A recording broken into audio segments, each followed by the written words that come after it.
സർക്കാരിന്റെ മദ്യനയം ചോദ്യം ചെയ്ത് ബാർ ഉടമകൾ സമർപ്പിച്ച ഹർജിയിൽ സിംഗിൾ ബെഞ്ച് പുറപ്പെടുവിച്ച ഉത്തരവ് പുനഃപരിശോധിക്കണമെന്നാവശ്യപ്പെട്ടാണ് KCBC ഹർജി സമർപ്പിച്ചത്. 4 സ്റ്റാർ ഹെറിറ്റേജ് ബാറുകൾക്ക് പ്രവർത്തനാനുമതി നൽകിയ സിംഗിൾ ബെഞ്ച് വിധി പുനഃപരിശോധിക്കണമെന്നായിരുന്നു കേരള കത്തോലിക്ക മെത്രാൻ സമിതിയുടെ ആവശ്യം. ഹർജി പരിഗണിച്ച ജസ്റ്റിസ് സുരേന്ദ്ര മോഹൻ KCBCയുടെ ആവശ്യം നിരാകരിച്ചു. മുൻവിധി പുനഃപരിശോധിക്കേണ്ട സാഹചര്യം ഇപ്പോഴില്ലെന്ന് കോടതി ചൂണ്ടിക്കാട്ടി. ഉത്തരവിനെതിരെ ബാർ ഉടമകളും സർക്കാരും ഡിവിഷൻ ബെഞ്ചിൽ അപ്പീൽ സമർപ്പിച്ച കാര്യവും കോടതി എടുത്തു പറഞ്ഞു. സിംഗിൾ ബെഞ്ച് വിധിയോട് വിയോജിപ്പുള്ളവർക്ക് ഡിവിഷൻ ബെഞ്ചിനെ സമീപിക്കാമെന്നും കോടതി അഭിപ്രായപ്പെട്ടു. സർക്കാരിന്റെ നയപരമായ തീരുമാനങ്ങളിൽ ഇടപെടാൻ കോടതിക്ക് അധികാരമില്ലെന്ന് ചൂണ്ടിക്കാട്ടിയാണ് KCBC പുനഃപരിശോധനാ ഹർജി നൽകിയത്. എന്നാൽ നയത്തിലെ വിവേചനം ചൂണ്ടിക്കാട്ടുകയാണ് ചെയ്തതെന്ന് കോടതി വ്യക്തമാക്കി.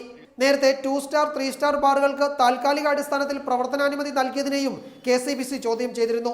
എന്നാൽ കോടതി ഇതും അംഗീകരിച്ചിരുന്നില്ല. മദ്യനയം സംബന്ധിച്ച സിംഗിൾ ബെഞ്ച് വിധിക്കെതിരെ സർക്കാരും ബാർ ഉടമകളും സമർപ്പിച്ച അപ്പീലിൽ ഹൈക്കോടതി ജനുവരി 12-ന് വിശദമായ വാദം കേൾക്കും. റിപ്പോർട്ടർ, കൊച്ചി.